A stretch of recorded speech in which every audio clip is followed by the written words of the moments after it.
All right, welcome in. I'm glad that you're here. So it's been about a week since I last saw you. Why don't you let me know what's been going on this past week? Well, I don't know. I talked to my partner, and Okay. I don't know. I thought things were getting better. Like I thought that I was starting to trust him more. But this past week, anytime he goes on his phone, I'm like hyper aware of it and like kind of watching him the whole time to see if he's doing anything suspicious. Like not looking at his phone, but like looking at him and seeing Okay. if he's doing anything. That just gives me a lot of anxiety of like, what's he doing? Who's he talking to?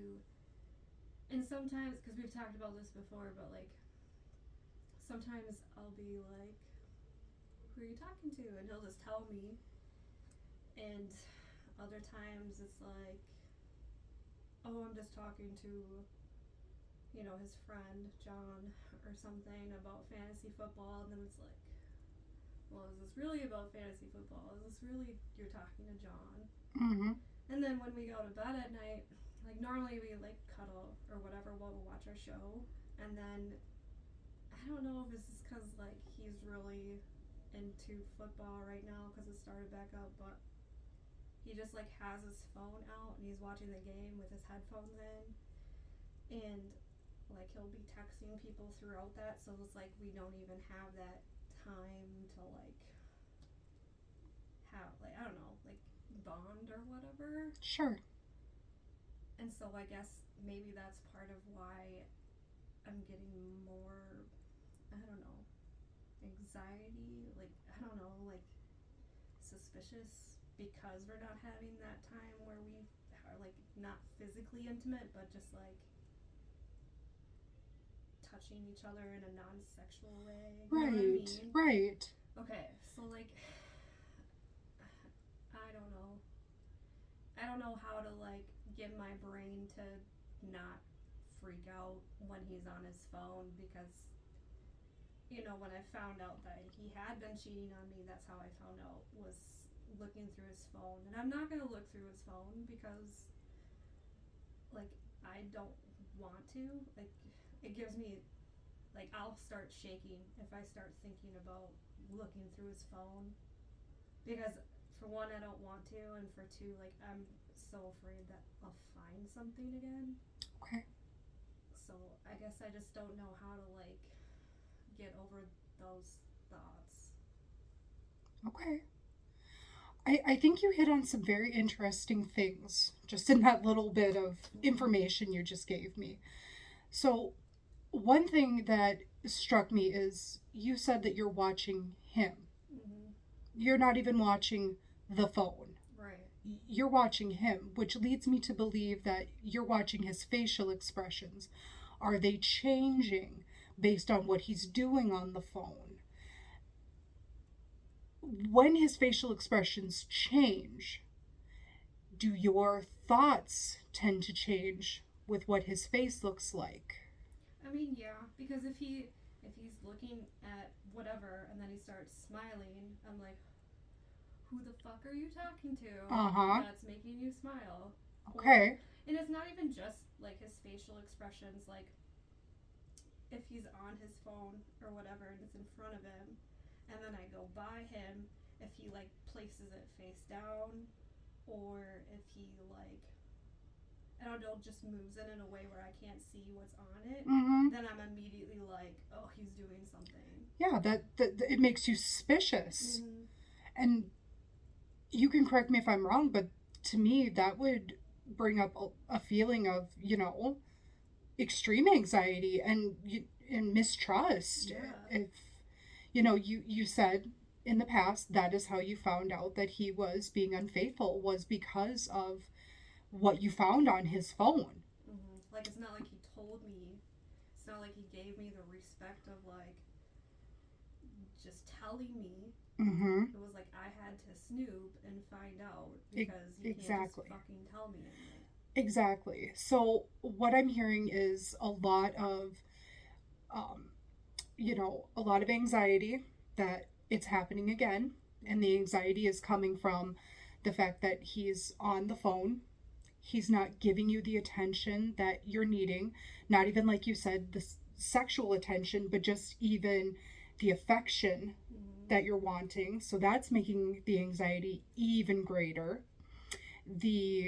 Him placing the phone down or moving it so you can't see it, the different facial expressions, um, the fact that, he hasn't been honest with you in the past.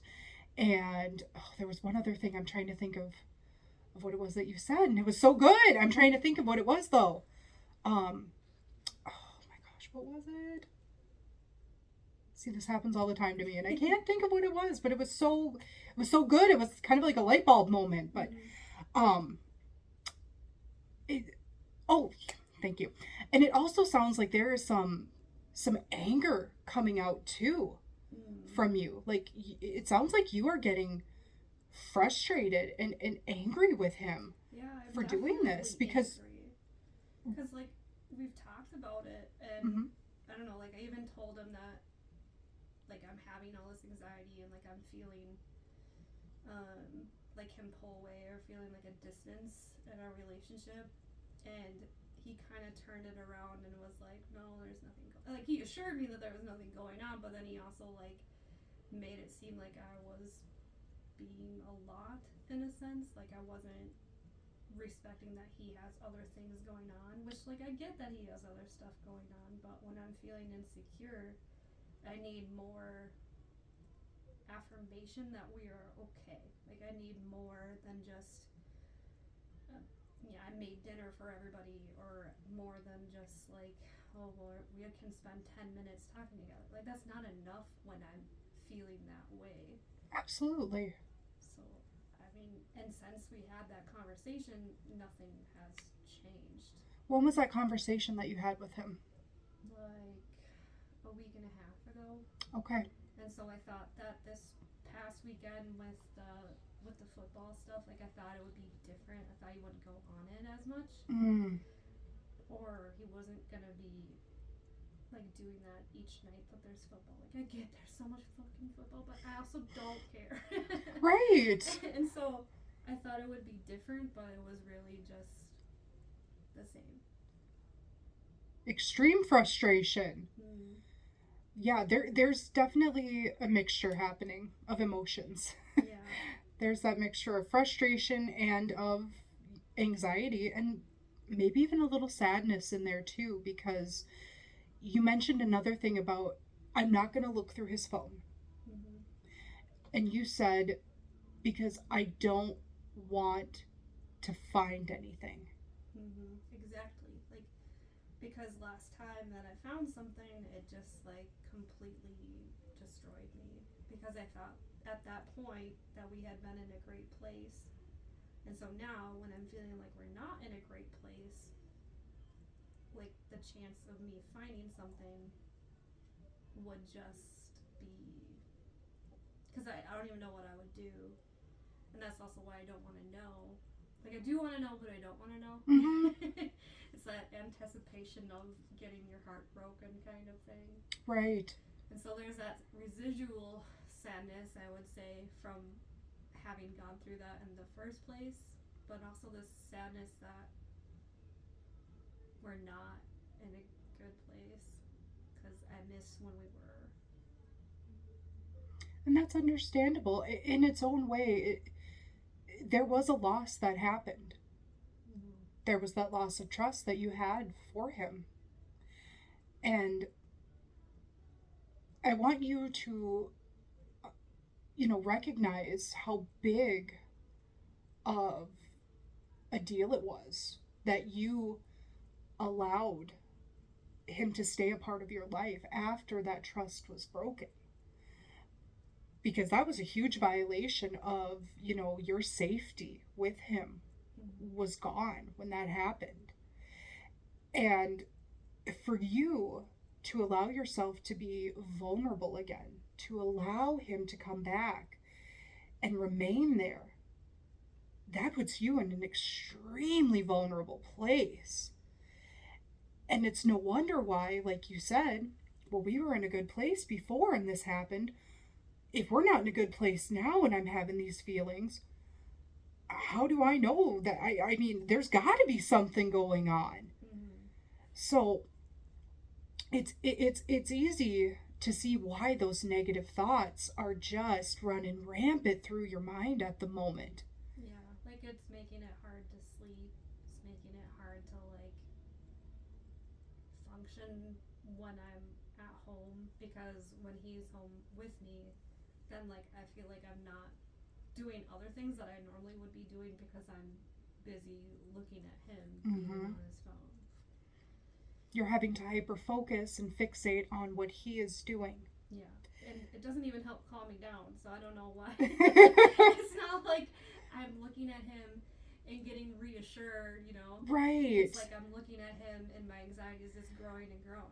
I think in a way your mind has kind of tricked you into thinking that that is a good coping skill for you. Mm-hmm. Is if I look, well, that's going to put my mind at ease. I'm going to know, like, oh, at least he's on his phone, but he's not doing anything because he's right next to me, so I know he's not going to do anything.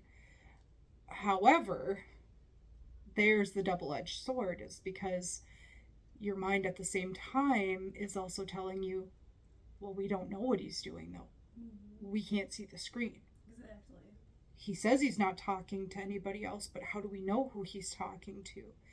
So your mind is, it's really playing it's going back and forth on you right now, and I'm sensing an insane amount of confusion too. Like, girl, you're going through it. You're going through everything right now. Yeah, it's And definitely not a fun place to be. no, I can imagine not. And I really, really think we're going to let's start implementing some cognitive behavioral skills.